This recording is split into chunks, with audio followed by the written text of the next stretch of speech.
दिल्ली, सुबह का वक्त।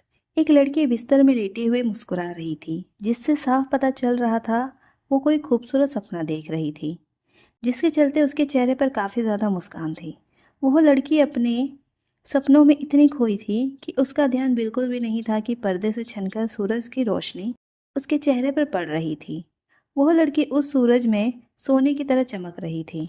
उसका रंग ही सोने के जैसा सांवला था, जिसके चलते उसके चेहरे की चमक काफ़ी ज़्यादा उसको आकर्षित बनाती थी। ज़्यादा धूप की किरण आने की वजह से वो अपना चेहरा फेर लेती है। तभी अचानक से उसके चेहरे पर बाढ़ की तरह पानी गिरता है। जैसे ही उसके चेहरे पर पानी गिरता है, वो हड़बड़ाते हुए उठ जाती है और अपने आसपास देखने लगती है, जिससे उसे पता लगता है कि उसके सामने उसकी आंटी और उसकी कज़न सिस्टर खड़ी है। ये देखते ही वो जल्दी से अपने मुंह का पानी साफ कर कर बोली, मुझे माफ़ कर दीजिए, मैं लेट हो गई। उसकी आंटी छवि गुस्से में, किसके साथ इतना गुल खिलाकर आई है जो मन ही मन मुस्कुरा रही है? तब से मैं तुझे देख रही हूँ, सपने में बड़ी खुश नजर आ रही थी। आखिर क्या है इस खुशी का राज? जरा हमें भी पता चले। कहाँ मुंह काला करके फिरती है? तेरी इतनी तो हैसियत है नहीं, तुझे कोई अमीर आदमी ले जाए। उसकी कज़न सिस्टर अमीशा, हाँ माँ, आपने बिल्कुल सही कहा। देखो ना, आजकल इसका रंग कितना निखर रहा है। मुझे तो यही लग रहा है कि यह बस हमें काम का बहाना बताकर बाहर पता नहीं किसके साथ घूम रही है।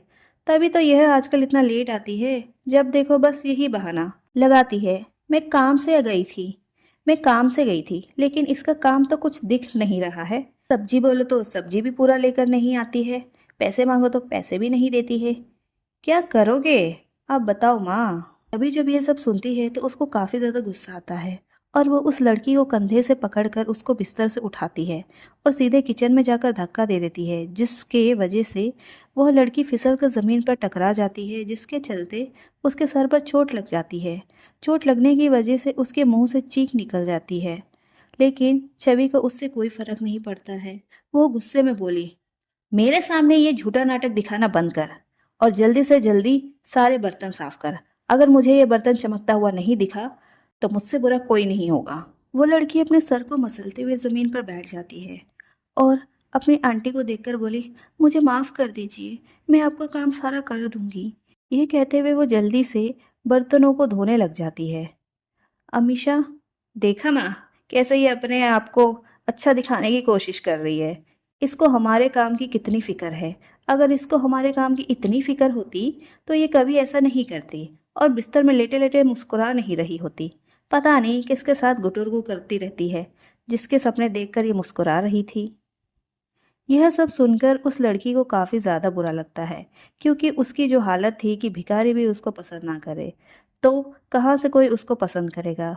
उसको तो बाहर जाते हुए भी इतनी शर्म आती थी कि मन करता था कि वो अपनी जान ले ले, क्योंकि हर किसी के नज़रों में उसके लिए सिर्फ घृणा ही भरी थी। उसके फटे पुराने कपड़े, उसके बिखरे बाल, जब भी वो बालों को संवारने की कोशिश करती कि उसकी आंटी उसको ताने देकर ये कहती थी, इतना ज़्यादा सजने संवरने की ज़रूरत नहीं है, तेरी कोई हैसियत भी नहीं है कि तू सजे सवरे। यह कहकर वो उसको घर के कामों के लिए बाजार भेज दिया करती थी और उसे मजबूरन ऐसे ही हुलिये में ही जाना पड़ता था, जिसके चलते वो दुपट्टा से अपना चेहरा वगैरह छुपाया करती थी कि वो किसी की नज़रों में ना आ सके।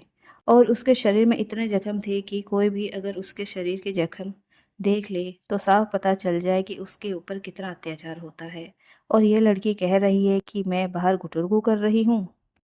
यह सब सुनकर वो रोते रोते अपना काम कर रही थी। उसके हाथों में उसके आंसुओं की बूंदें टपक रही थी। अमीशा यह देखकर बोली, देखा माँ, कैसे ये अपने मगरमच्छ वाले आंसू बहा रही है ताकि आपसे उसकी दया मिल जाए और मैं आपके सामने बुरी बन जाऊं।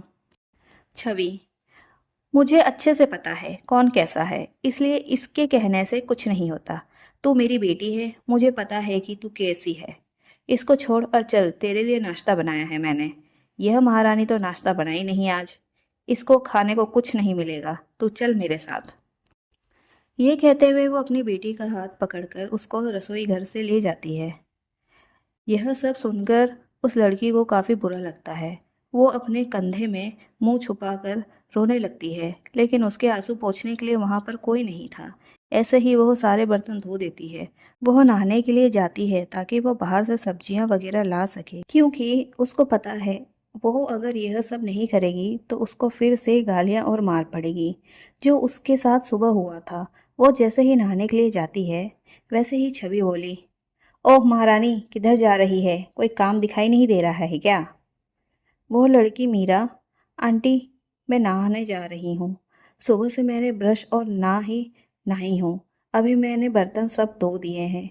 नहाने जाऊंगी तभी तो आपके लिए मार्केट से सामान लेकर आऊंगी और आपको खाना बनाकर खिलाऊंगी। यह सब सुनकर छवि, इतनी मेहरबानी दिखाने की कोई ज़रूरत नहीं है। मैं और मेरी बेटी सब्जियां लेकर आ जाएंगे, लेकिन तू ये पूरे घर को साफ सफाई कर और ये घर पूरा चमकना चाहिए।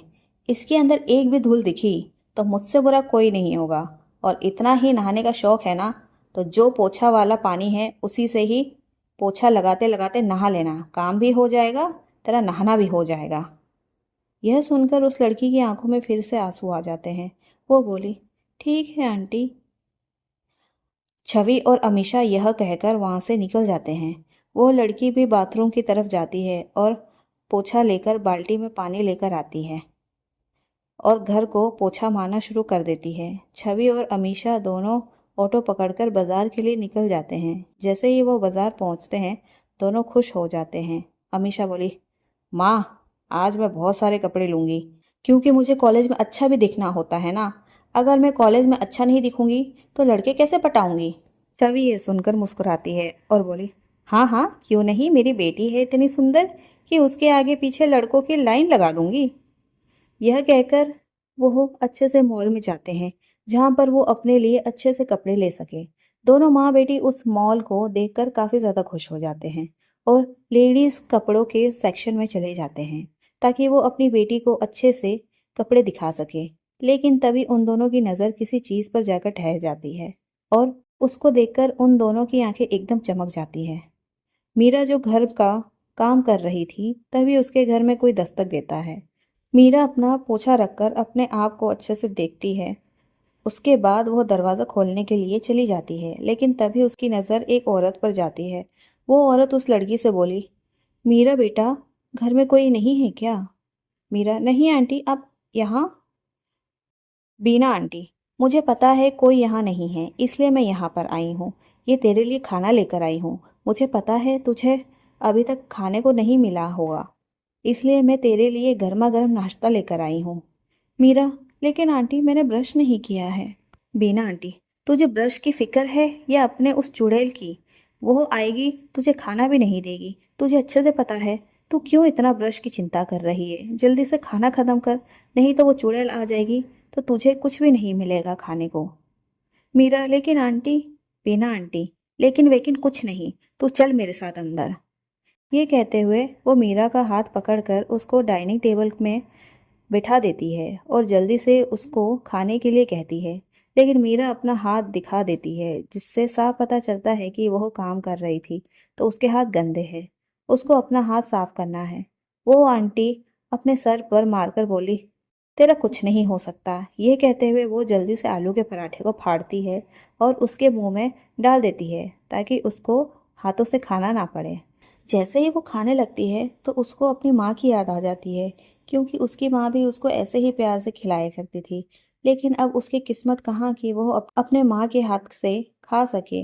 ये सब सोचकर उसकी आंखों में आंसू आ जाते हैं। वीना आंटी, मत रो बेटा, मैं हूं ना तेरे साथ। तुझे ज्यादा फिक्र करने की जरूरत नहीं है। अगर कोई भी परेशानी आई तो मुझसे मदद मांग लेना।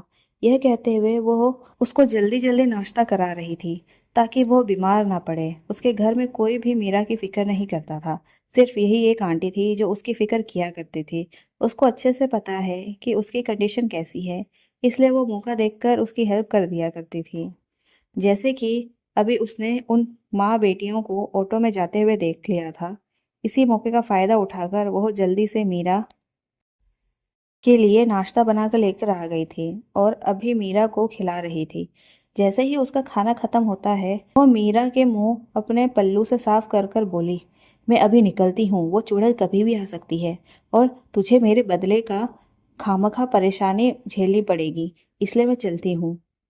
मीरा लेकिन आंटी, वीना आंटी, ऐसा वैसा कुछ मत सोच, मैं चली। यह कहकर वो जल्दी से उस घर से निकल जाती है। मॉल में दोनों माँ और बेटी की आंखें उस सोने की दुकान में ठहर जाती है जहाँ पर काफ़ी सारे अच्छे अच्छे डिज़ाइन के गहने रखे थे, जिसको देखकर उन दोनों की आंखें चमक रही थी। छवि, ये गहने कितने सुंदर हैं, मेरे पर काफ़ी ज़्यादा जचेंगे ना? अमीषा, क्या माँ, आप भी सोने के पीछे पड़े हो? वो देखो ना, डायमंड कितने सुंदर लग रहे हैं, मैं तो डायमंड चाहती हूँ। आजकल के ज़माने में कौन सोना पहनता है बताओ? छवि, हमारी जितनी हैसियत है उतनी हैसियत में तो हमें सोना ही मिल सकता है, डायमंड के तो सपने दूर की बात है। अमीषा, जिस दिन मैं अमीर बॉयफ्रेंड बना लूंगी ना, उस दिन मैं उससे ये डायमंड के हार जरूर लूंगी। छवि, उसके लिए तुझे अमीर लड़का ढूंढना भी तो होगा ना। चल ये सब छोड़, तेरे लिए कपड़े खरीदते हैं, क्योंकि हमारे पास इतना पैसा नहीं है कि हम ये खरीद सके। जितने पैसे लिए हैं वो तो कपड़े में ही उड़ जाएंगे। अमीषा, क्या माँ, आप पापा से और ज्यादा पैसे लेकर नहीं आ सकते थे? क्या पापा भी इतने कंजूसी करते हैं कि क्या ही कहे, जैसे कि मैं तो उनकी औलाद ही नहीं हूँ, कहीं बाहर की एलियन। छवि, अभी तो इतने पैसों से काम चला ले, उसके बाद हम और पैसे लेकर आ जाएंगे। अमीषा, हाँ माँ, आप तो पापा के साइड ही लोगे, मेरे साइड तो कभी लेते हो आप? ये कहकर वो अपना पर्स लेकर लेडीज सेक्शन के ट्रायल रूम के लिए निकल जाती है।